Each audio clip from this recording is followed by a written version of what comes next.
What's going on, guys? Welcome back to the TCG Empire YouTube channel. Today we're going to do a little bit different style of a video. I do have class today, so I wanted to make sure that the video that I got out was sufficient for the time that I had, but also make sure that I am able to give you guys the content that you guys deserve. So the style of video that we're going to do today is an overhead video, as you guys can tell, but we are going to be discussing how I prepare for a Pokemon tournament, whether it be a small locals or a big regionals. The preparations for everything is basically the same, but we're going to be going through exactly what I do before the tournament, what I do during the tournament, and what I tend to do after the tournament. That way, if any of you are trying to enter your first tournament or you're a bit nervous, maybe you can incorporate these tips just so that way you can make sure that you feel comfortable in what you're doing. So the first thing that I like to do when it comes to preparing for a tournament is I like to go through my binder and kind of check and see what cards I have access to and what I might need to get. So with my binder, it's usually organized by counts just so that way I can double check that I have everything. And with being in the new rotation, a lot of these cards are going to be the dominant cards in the meta, so I want to make sure I have 4 of them. Such as like with Lugia, there's the 4/4 line, so we'll just flip through the binder, and while I'm talking, we're just going to explain a couple of things. So having your binder organized or just your cards organized as a whole kind of allows for you to be prepared for any decisions that you want to make. Maybe you're down to the wire on 2 decks in the last week of testing and you're really not sure what to do and you feel comfortable with both. So having your cards organized makes it a lot easier when it comes to building those decks. And then when you obviously need counts of decks, you need to make note of that. Like, for example, for future Iron Hands, I still need 2 Iron Hands, but other than that, I know that I'm okay. But as far as other things go, we are okay as far as, what I am looking to play in the meta. If I want to play something with Iron Leaves, I have access to it. If I want to play something with Alolan Vulpix, such as the Arc Vulpix Goodra list we showed yesterday, I have access to those. So just skipping through and looking at the cards that you have access to makes it a lot easier when it comes to feeling more comfortable and confident for the video. And then making sure that you have the cards that you need so you're not last minute buying them. We have access to the A specs too. So overall, looking at least what's in here that is, the aspects of what a deck wants to do, I'm able to go through and kind of build anything, which means that in preparation for the tournament, I can build pretty much anything when it comes to being comfortable. Now, when it comes to bulk rares and trainers and things like that, I like to use these monster deck boxes. They do hold 5 storages, and so I do have 2 of them. One of them will have access to things like the Pokemon, and then it has access to the supporters, the items, and then we have tools down here. It really just makes it a lot easier for what I want to do. And then, for example, if I'm looking for a specific supporter, I can just pull out the supporters and then we can go through and just skim through and we have access to all of the supporters. They're not in any particular order, but the counts are together, such as 4 ciphers. And then if we need research, they're all right here. If we need Arven, so if we ever need to make any last minute changes to a deck list before a tournament, we have the access to being able to get through and find the cards that we need. And that's really one of the biggest things about preparing for a tournament beforehand, is making sure you have all of the access to everything that you need and making sure that you have, no worries when it comes to last minute trying to get cards. If there's a deck that you really have been testing and enjoying, the last minute anxiety of trying to hope you can find the cards, and if you can't, then not being able to play the deck is super stressful. So I would definitely suggest organizing your cards, whether it be by putting, the quote-unquote bulk cards in a certain spot and then the rares or ultra rares in a binder. It does make it a lot easier when it comes to being organized, so that way you're not in such a wild state of trying to find everything in the last minute. You know where everything's at, which means that as the tournament gets closer, you don't have to stress too much. You can just prep and go for the tournament. Now, the next thing that we're going to talk about is usually what I do right before the tournament, such as the day of and then while I'm at the tournament.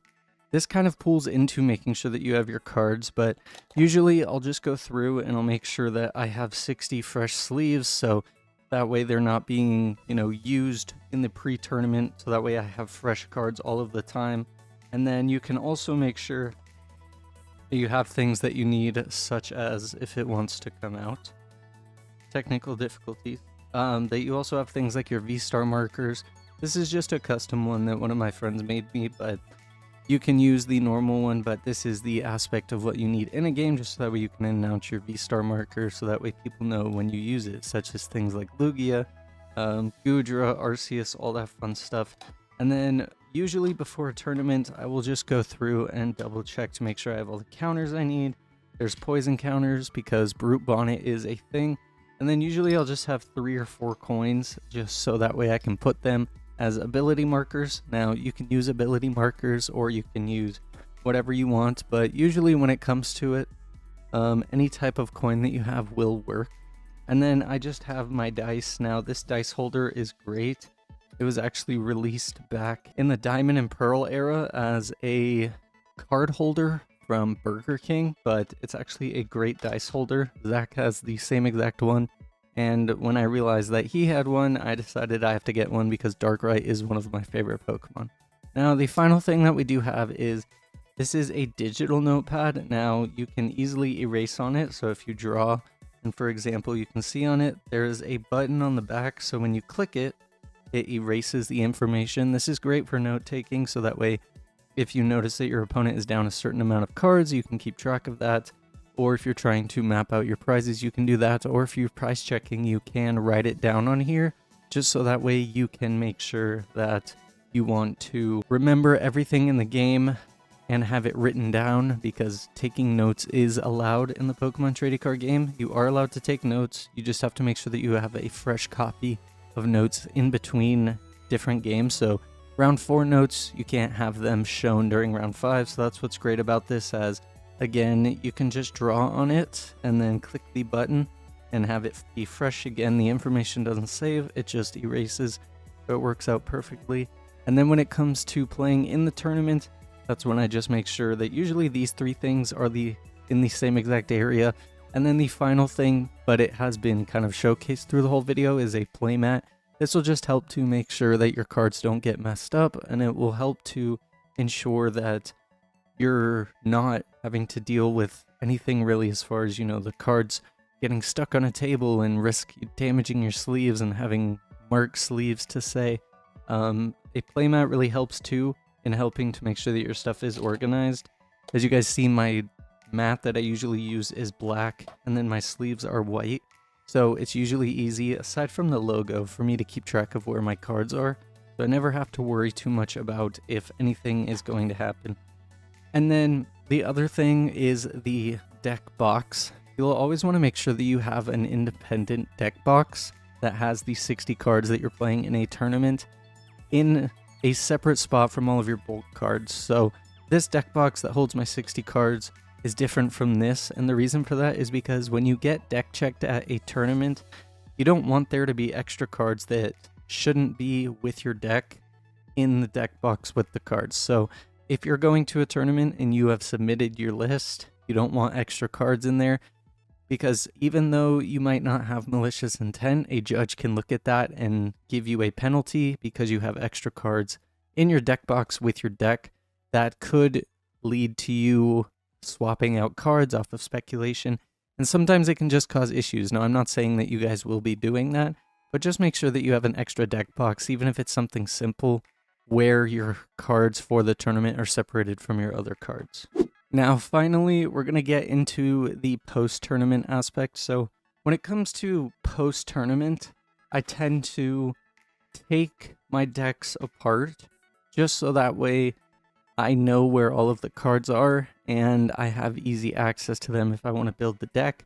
But if I ran a deck that didn't perform too well and I don't really want to use it, sometimes it's easier to just unsleeve the deck, have your sleeves that you're going to use for the next tournament in here prepped, and then put your cards back so that way, A, you know where they are for preparation for the next tournament, but also you know where everything's at in terms of making sure that you didn't lose any cards during the event.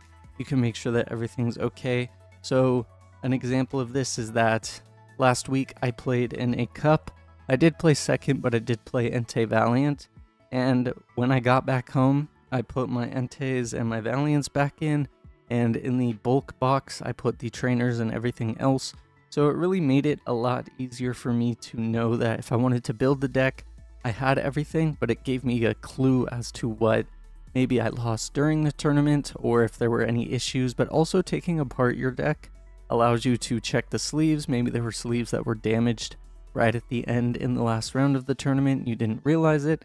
It's just a nice way for you to make sure that you are doing your part as a player to make sure that the game flows correctly and that there's no issues. The last thing that you want to do is deal with a penalty when it comes to a tournament, just because penalties can be quite annoying.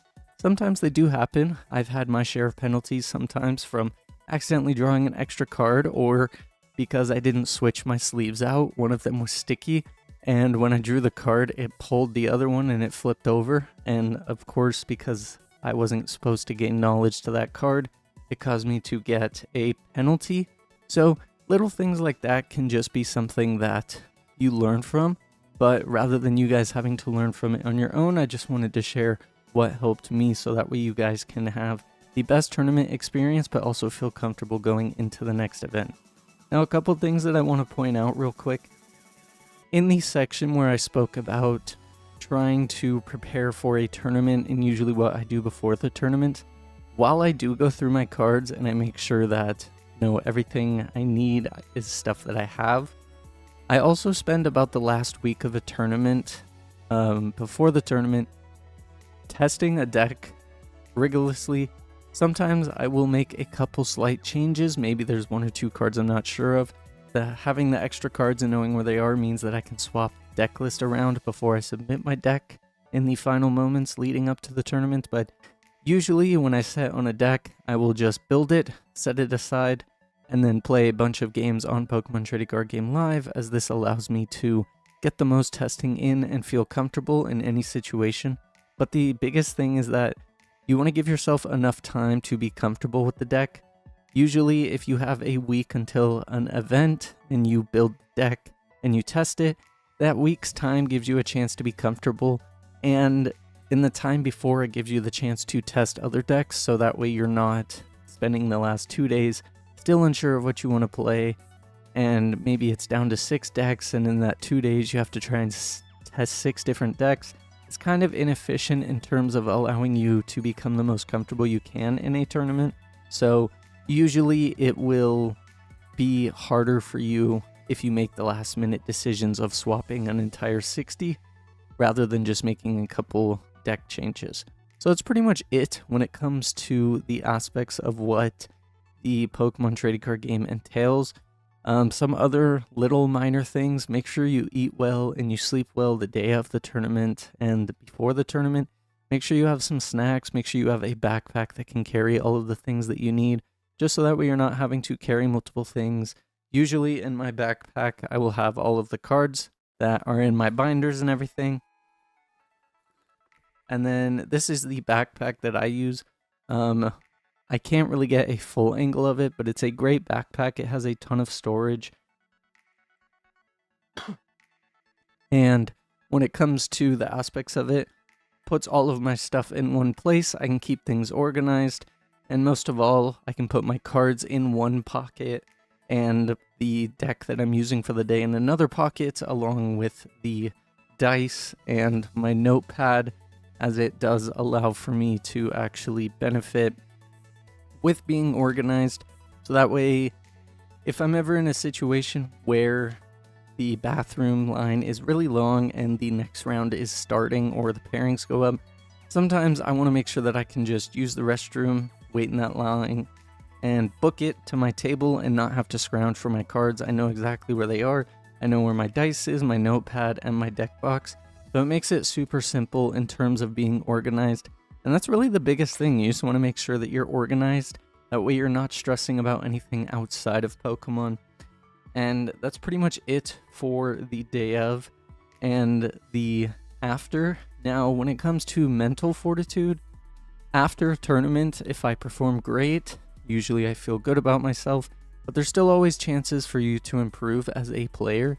So this means that maybe look at some of the plays where things were a little bit dicey, and even if though you won, see if there was a more optimal route that you could go, as it does allow for you to fully benefit and grow as a player, meaning at the next tournament that you can perform better.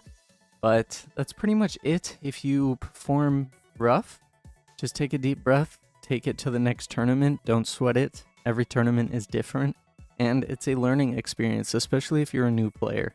So I think that pretty much sums up everything, guys. There's not too much really left to say.